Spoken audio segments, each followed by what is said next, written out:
우리 집 한 달 전기요금은 500엔입니다. 남편과 두 아이, 그리고 저 이렇게 넷이서 살고 있죠. 궁극의 미니멀 라이프.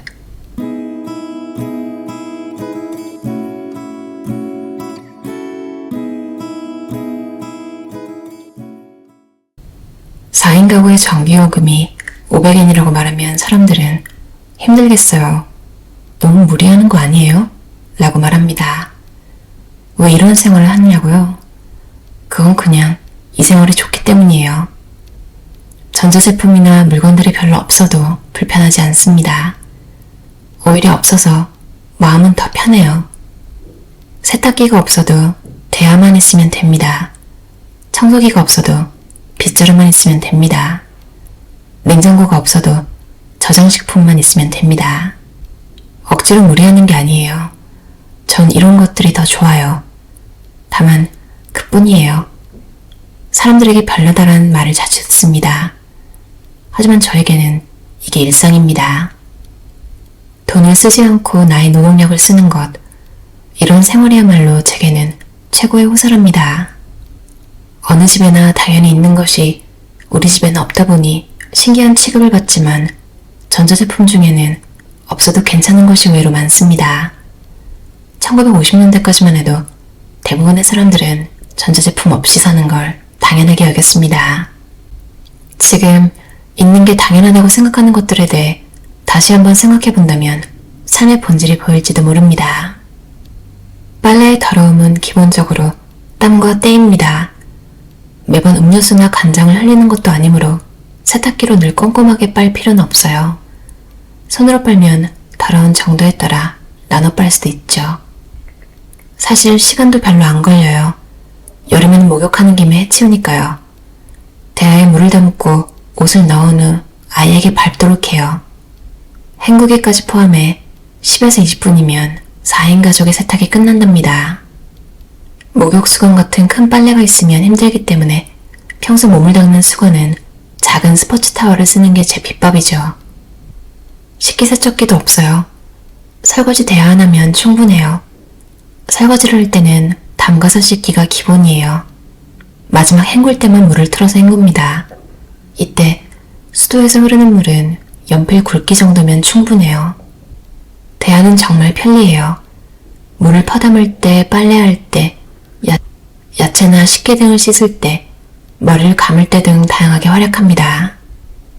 아이가 갓난아기였을 때는 대야를 목욕통 대신 쓰기도 했어요. 편리하기도 하고 물도 아낄 수 있어요. 이번 기회에 대야에 대해 다시 생각해보는 건 어떨까요? 편리한 전자제품이 계속 나오지만 저는 별로 갖고 싶은 생각이 없어요. 일시적으로는 생활이 편해질지 모르지만 소유물이 늘어난다는 스트레스가 더 크기 때문이죠. 편리함을 쫓기 시작하면 한도 끝도 없어요. 더 좋은 것을 요구하기 시작하면 끝이 없죠. 예컨대 요리를 할 때도 슬라이서나 식품 다지기 같은 다양한 도구가 있지만 저는 칼 하나만 있으면 대부분 할 수 있다고 생각해요. 도구가 너무 많으면 찾거나 관리하기도 힘들어요. 그럴 경우 있다는 것이 스트레스의 원인이 되어버리죠. 우리 집에는 오븐이나 전자레인지도 없답니다. 오븐으로 만드는 요리는 프라이팬을 이용해 만들어요. 밥과 반찬을 데울 때도 냄비나 찜통, 프라이팬 중 하나를 이용하면 충분히 해결됩니다. 있는 것으로 어떻게 하면 좋을까라는 발상으로 전환하면 그렇게 많은 도구는 필요 없어요. 물건을 새로 사기 전에 지금 있는 것으로 활용하면 어떨까라고 생각하는 습관을 가져보세요. 과거의 심플한 삶의 방식이 사실은 가장 편리한 것이 아닌가 하는 생각이 들어요.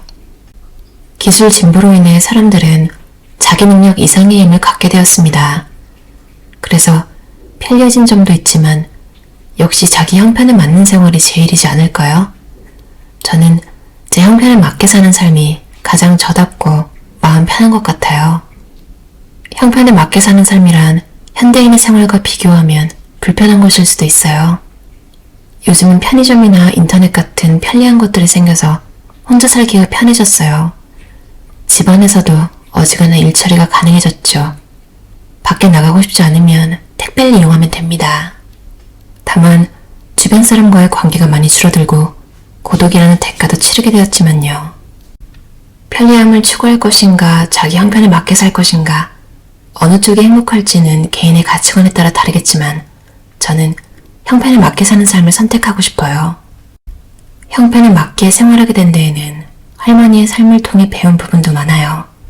할머니는 무엇이든 낭비하지 않고 가진 것으로 활용할 연구를 했고 전기도 물도 정말 필요한 만큼만 쓰셨어요. 그렇게 소박한 생활을 했지만 절대 억지로 하진 않았어요. 할머니는 진심으로 즐기는 것처럼 보였죠. 그래서 저도 형편에 맞게 사는 생활이 싫지 않았어요.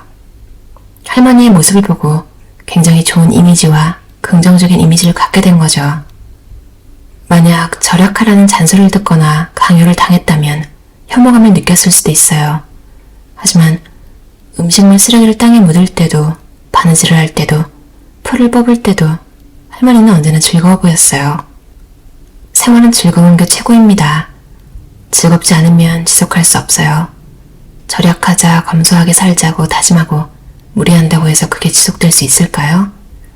제 생활 속에서 재미있겠다고 느낀 부분이 있다면 하나라도 적용해보면 좋겠어요. 아침밥의 포인트는 만들지 않기예요. 전날 저녁에 먹다 남은 반찬은 데워서 남편과 아이의 도시락에 담아요. 된장국도 저녁에 다음날 아침 먹을 것까지 만들어두고 아침에는 밥만 짓습니다. 요리는 어깨 힘을 빼고 대충 합니다. 매일 햄버거 스테이크나 닭튀김 같은 진수성찬을 준비하지 않아도 됩니다. 제가 또 하나 지키려고 노력하는 것은 산지 소비예요. 그 땅에서 난 것을 먹는 것이 가장 자연스럽기 때문이죠. 옛날 사람들은 지금처럼 매일 육류나 생선을 먹지 못했지만 건강하게 살았어요. 바다 건너에서까지 먹이를 구하는 생물은 인간밖에 없어요. 다른 동물은 자기가 이동할 수 있는 범위 안에서 구한 것을 먹죠. 인간과 다른 동물을 비교하는 것이 극단적이라 할 수도 있지만 산지 소비가 환경을 위해서도 건강을 위해서도 최선이 아닐까요? 무슨 일이든 균형이 중요해요. 오랫동안 건강하고 맛있는 것을 먹을 수 있도록 기분을 들뜨게 만드는 식사는 적당히 하기로 해요. 식재료는 근처 상점이나 직매장에서 사는 경우가 많아요. 입에 들어가는 것이니까 가능하면 판매자의 얼굴을 볼 수 있는 가게에서 물건을 사고 싶거든요.